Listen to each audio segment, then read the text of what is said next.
The EU has talked about issuing new bonds to protect its eastern borders against Russia and to prepare Europe for a future without reliance on Russian oil and gas. Now, normally, bonds are issued by individual countries. Over the last couple of years, we have seen the ECB buying up lots of those individual sovereign bonds as part of their QE program, or their asset purchase program, as they call it. Even when they faced extra spending to cope with the pandemic, their pandemic emergency purchase program was still from the ECB. It was the ECB buying up bonds issued by individual countries. But could it be different this time? Could the ECB be the bond issuer, with the debt it creates used to fund its own centralised budget? Imagine how much that would change things. We'll look at that today on the Debunking Economics podcast with Professor Steve Keen. I'm Phil Dobbie. Welcome along. Well, the European Central Bank now holds more than 3 trillion euros in bonds, primarily government bonds, so government debt that has been monetised by the central bank. The aim is to stop buying them and at some point start reselling those bonds on the open market to bring down their balance sheet, in other words. The Federal Reserve in the United States holds 5.7 trillion in government bonds, again with the intention that some at least will be sold off and removed from their balance sheet. But can they be sold off without hurting the economy? That's one question, because it's been tried in the past without any great success. And does this mean governments can no longer rack up debt at the levels we've seen through the COVID crisis? Is the cupboard now bare, in other words, as we try and deal with climate change, which is a much bigger crisis, and the impact of a world which has now been disunited by war? Well, Europe wants to look at issuing new bonds to help arm itself against the hostile East, to remove their dependency on Russian oil and gas. So presumably that means by investing in greener sources of energy. So there's lots of questions here, Steve. But the fact is they have spent so much already. Does that mean they can't do the same again? Is the cupboard so bare, in other words, that they can't do more? Well, the cupboard, that's the usual analogy of a cupboard. You know, once you put stuff in and you then take it out, and when it gets to be empty, you can't do any more. And the cupboard's the wrong analogy for any country that issues its own currency. It's more like the factory. And what are the inputs you need for the factory? You simply need to have a government whose currency is accepted as the currency for that region. So if tick, you have a treasury, tick, you have a central bank, and tick, you have a currency that you issue, which is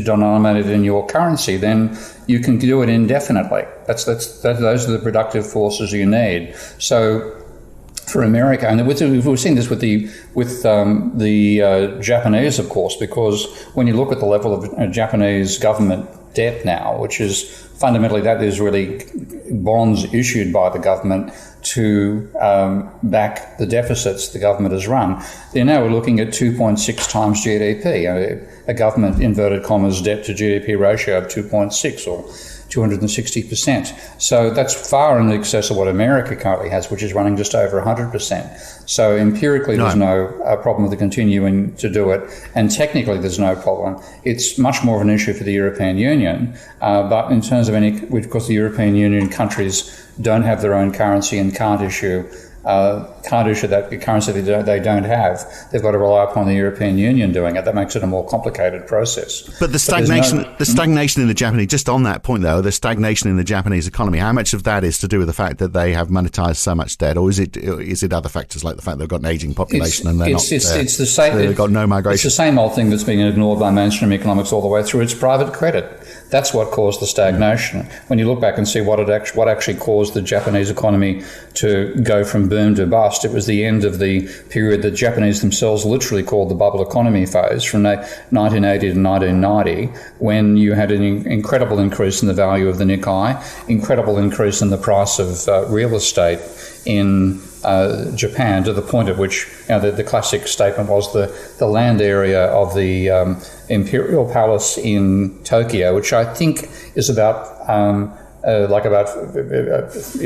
or 5 square miles. I mean, it's people go for lunchtime runs around the Royal Palace, so it's got to be less than the distance has to be less than 10 miles, or more like about 10 kilometre circumference. That was worth more than California if you could have sold the land.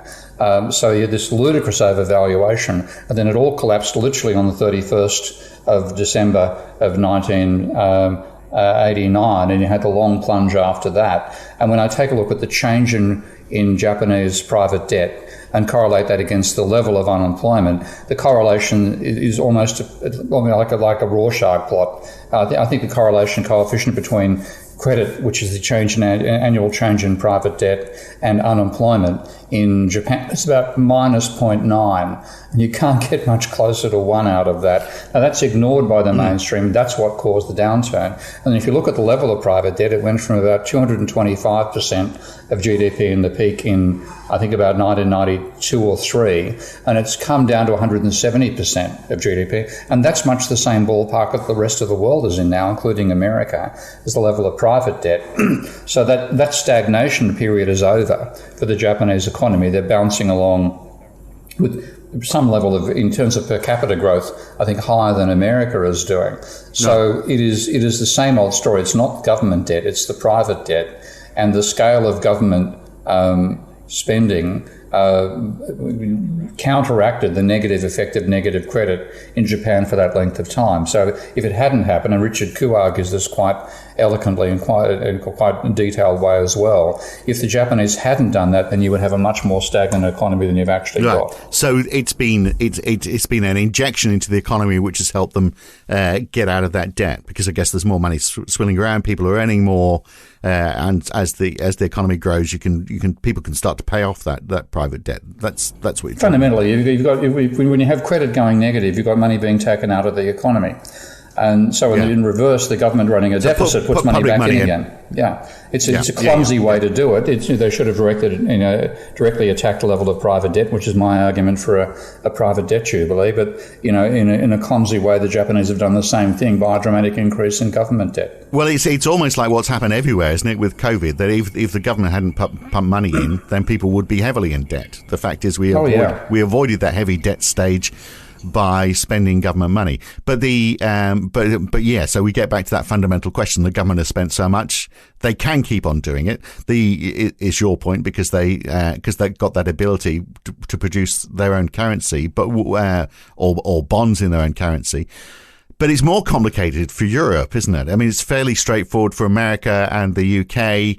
The only complication there is the politics of convincing people that they can create more money, or more bonds, I should say. But what about in Europe, where you've got multiple countries, same currency but multiple countries? Doesn't that complicate it? Yeah, it does dramatically. I mean, if you look at, and I'm going to have to model this properly, as you and I both know, we had a crack at this before we started talking, and it obviously we've got to take yet more detailed look at it. But the fundamental situation for a country issuing its own currency is you have to have 4 separate sets of accounts to work out what's going on. So the Treasury is the one that actually runs the deficit. That deficit then means, which is part of the EU's Treasury, in other words. Let's go for America first of all, and then talk about. Okay. Okay. So you have the American Treasury runs a deficit.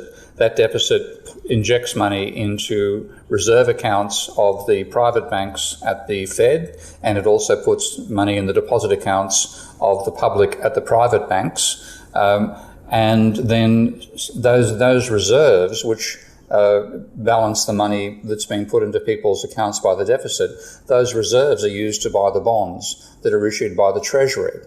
So it's a very relatively straightforward process that the deficit itself creates excess reserves as well as creating deposits. When the Treasury sells bonds, those bonds are purchased using the excess reserves. Now, you can probably tell that this is actually going to get very complicated. And so to hear it in full, you need to become a supporter of Steve Keen on Patreon. Go to patreon.com/Prof. Steve Keen, or become a subscriber at debunkingeconomics.com. Then you can listen to the full half-hour version of this podcast. And it's important stuff, looking at the practicalities of how the EU could potentially create its own budget through the issuance of debt. We look at how that could practically work. Another day, perhaps we'll look at the implications of whether it's actually a good thing or not. They are sort of doing it already with the issuance of green bonds.